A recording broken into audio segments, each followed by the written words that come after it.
Generally, in terms of the basics, we tell people to bring about a 7-day worth supply of clothes with them, bed linens, pillows, things of that nature, anything that might make them feel a little bit more comfortable, as well as any medications that they might be taking. And we also ask people to bring with them identification, insurance cards, and things like that.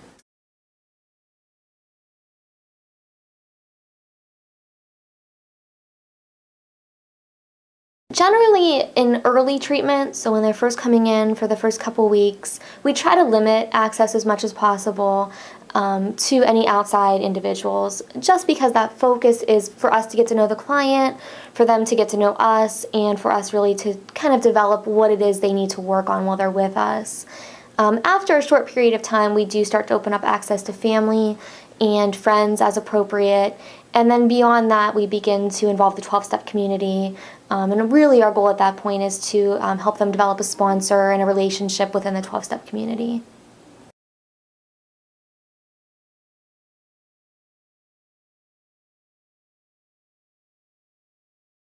Usually, a counselor is going to be in touch with you as a family member within a couple days of that person coming into treatment. And at that point, they'll give you more information as to when family counseling can occur. We also have a family education program that we recommend people go to. So during that point in time, that counselor will be talking with you about your role as a family member, because we really believe that addiction is a family illness, and because of that, part of our treatment is going to involve the family and working with the family.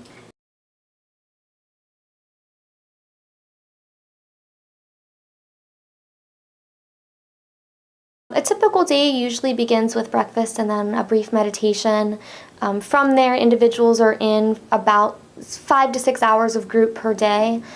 We do try to keep groups pretty interesting so that people don't get bored or so that they don't feel like they're in the same thing day after day. And we have a number of unique group topics. We do wellness-based activities such as yoga and other types of wellness counseling.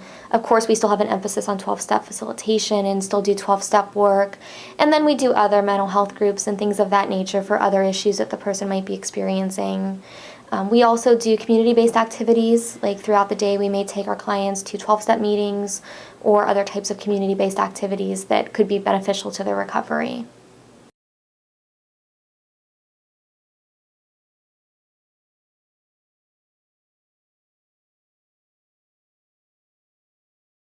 At the Women's Center, we can accept both women who are pregnant as well as women who have children under the age of 5. Children over the age of 5 would not be permitted to stay in the facility, although you'd certainly be welcome to visit with them during designated times. But children under the age of 5 or women who are pregnant are eligible to bring those individuals in with them, and we would work closely with you to develop a plan that would work for you. We cannot accept children at the Men's Center at this time, although, again, men do have privileges to visit with their children as appropriate.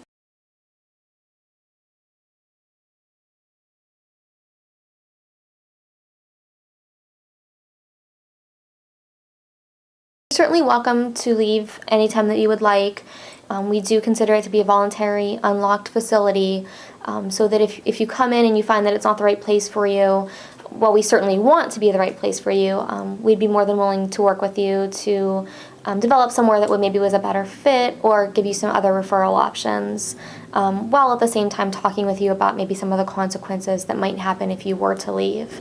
And that would relate to, in the event that there were any legal charges or things like that, we would just want to make sure that you were aware of those before you left.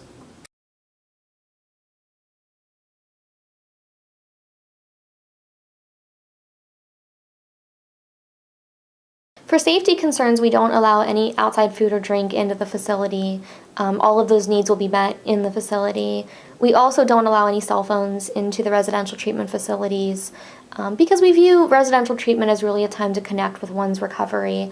And it, for many people, might be the only time in their life that they have any sort of detachment from social media or the outside world, and we view that as being very important to recovery.